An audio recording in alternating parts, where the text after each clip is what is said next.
Hello friends, today's topic is the cost of living then and now. Let's rant. Hey, I don't give a damn what nobody say. It has never been this expensive to live. Ever. Like in no era when motherfuckers was making $1 an hour, it was never this expensive to live. Eggs, $10 a piece. Like you walk in the store, you get three things, you at fucking $65. Obviously I just went, grocery shopping, so I'm venting a little bit, but like this shit don't make no sense. It really makes absolutely no sense how expensive shit is. Like, so if you ain't got a partner that's really ready and willing to help you out and like really like build this shit together, man, get the fuck on. Like, I ain't gonna lie, this is not the time to be taking care of nobody else. I don't give a damn what you say. If the motherfucker ain't helping, they are literally hindering your ability to be able to get shit done. Y'all, can we just talk about the fact that our parents had it easier than us? Yes, if you're a parent, y'all had it easier than us. Y'all probably not gonna like hearing this, but we are working 10 times harder than y'all did. Everything that was cheap for y'all back then is 10 times more expensive for us. Back then, you could buy a house for $16,000. The mortgage was about $60 a month. Now, today, if we tried to buy that house, it's $4,000 a month for one person. Let me add it to that. So it's not that Gen Z is being lazy or we don't want to work. It's that we're being paid with wages that should be illegal. Oh, and by the way, just save me with it. Oh, get a second job. There's people out here with 2 to 3 jobs and still not making it. Barely. I honestly feel like we're being punked right now. If you are not working in a full time W 2 position and you're out on the job market, one trend that I am continuing to see that is starting to become insulting is the underpayment for roles. And I've heard from many different people like, yeah, people are trying to reset salaries based on, COVID and inflated salaries. But what these employers are not understanding is the cost of living has gone up. So you might be going through an opportunity right now, since it's an employer market, to be resetting compensation for people, but things still cost more money now. So for this particular one, this is Sirhan. He's worth like $50 million. This is insulting. They're requiring the position to be based in New York City. Director of social media for his multi-million, I think, $1 billion worth of real estate that he is selling across multiple states, and 75K to 90K is the base salary. That's insane to me. I'll mention another job. I came from more of a sales background, like high level. It's chief growth officer, chief revenue officer, chief sales officer. And every morning, of course, I get jobs from Indeed or jobs from LinkedIn that are being sent to me. And yesterday I saw a position for a senior VP of sales, and the role had said must show proof that you've hit $50 million to $100 million in ARR, which is annual reoccurring revenue quotas. That's a big quota. This job also required this particular person to manage 10 people across different sectors such as sales and marketing and customer success. The base salary for that position was $150,000. I gasped. What are we doing? All I know is that if you have the opportunity or you have a skill that you can start promoting for yourself, either through freelance on places like Fiverr, Upwork, or just start pitching to different businesses where you can potentially give them your talents, your experience, whatever it may be, I would start doing it.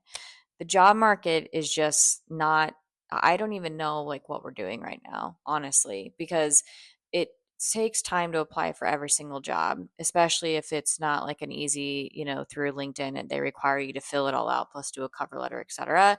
But I would honestly, I'm starting to pivot to think my time would be better spent trying to land more 1099 clients and build up that book of business until companies like get their act together and start paying us like what the cost of living is equal to, because I understand that a lot of companies are taking this opportunity to reset the playing field in terms of compensation, but cutting what you were paying for the exact same position in half, it ain't it. We ain't doing that. Mm-mm. Was life in the 70s better? What do you think? Comment down below. All right, let's take a trip back to the 1980s and compare prices to today.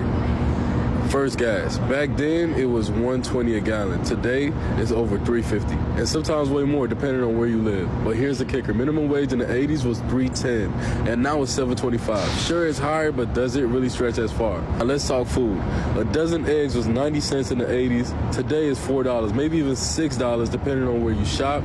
A gallon of milk was $1.60. Now it's closer to $4, and bread was 60 cents back then versus $2.50 today. Dining out was cheaper too. A Big Mac in the 80s was $1.60. Today, $6 for the same burger, and it ain't get any bigger.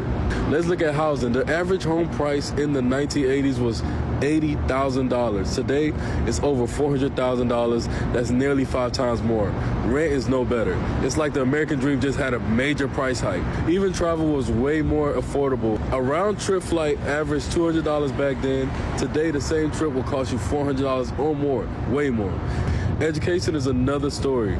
Public university tuition in the 1980s was just $1,000 a year. Now it's over $10,000 annually, and that's not counting room, board, or lifetime student loans. But tech, here's one win for today. A personal computer in the 80s cost over $3,000. Now you can get a smartphone way more advanced for $1,000. But these monthly data plans, out of there. We got better tech, but when it comes to gas, food, housing, education, prices have skyrocketed while wages kept going up. Are we better off or just nostalgic? Let me know what you think in the comments. I don't know about y'all, but I don't want to live in the 1980s, but I want those prices. The boomers like to remind us of their 14% interest rates in the 1980s compared to our 7.5 today, and we should stop whining. But the average home was $47,000 in 1980, where today it is $436,000 for the average home. Let's compare that to salary. The average salary in 1980 was $12,000. It is only $56,000 today. So housing went up times 10, but incomes only went up times 4.5. And then if you look at it compared to the average home, it is 4 times the salary for the average home, where today it's 8 times. This person can't even be qualified for this.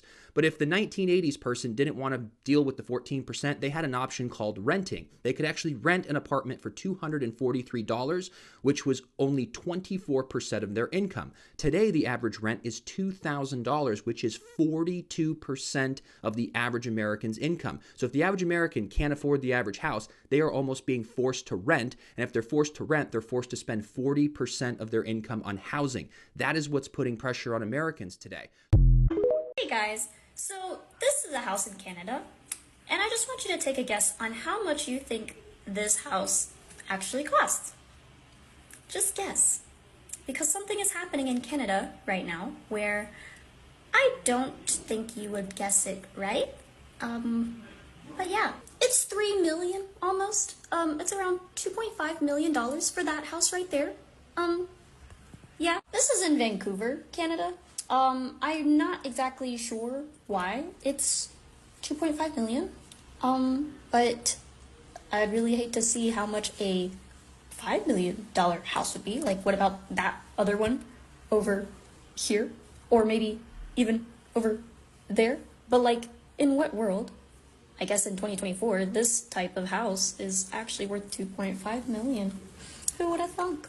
Hey guys, so I couldn't find the exact house because I guess they took it off the market. Maybe it got sold. Like, wow, congrats to whoever sold that house. But I found a similar one. This has way more bedrooms though, but I wanted to update everybody on what the housing market looks like in Vancouver if you're looking to move to Canada. Looks like prices have gone down. This one is not nearly as high. It's still 2.2 million. So yay. Looks like prices are going down.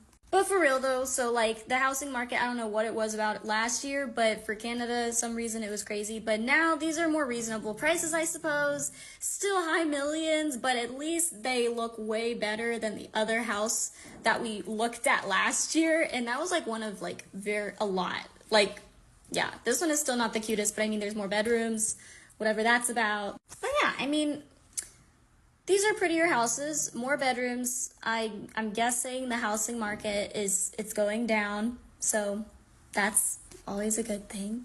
But yeah, I did just want to update everybody on what the housing market looks like now, if prices have gone up, down. Still, inflation is happening, but I mean, just an update because I posted that video literally a little bit over 1 year ago, and I saw it pop up, and I was like, wow, that'd be really interesting to see what the price of that house is today. But since we couldn't find it, it's all good. We looked at other ones. The United States have printed so much money compared to the 70s and 80s. This is why inflation is high right now. Can they get inflation under control? I guess we will see. Tell me what you think in the comments down below, and thank you for watching. Until next time.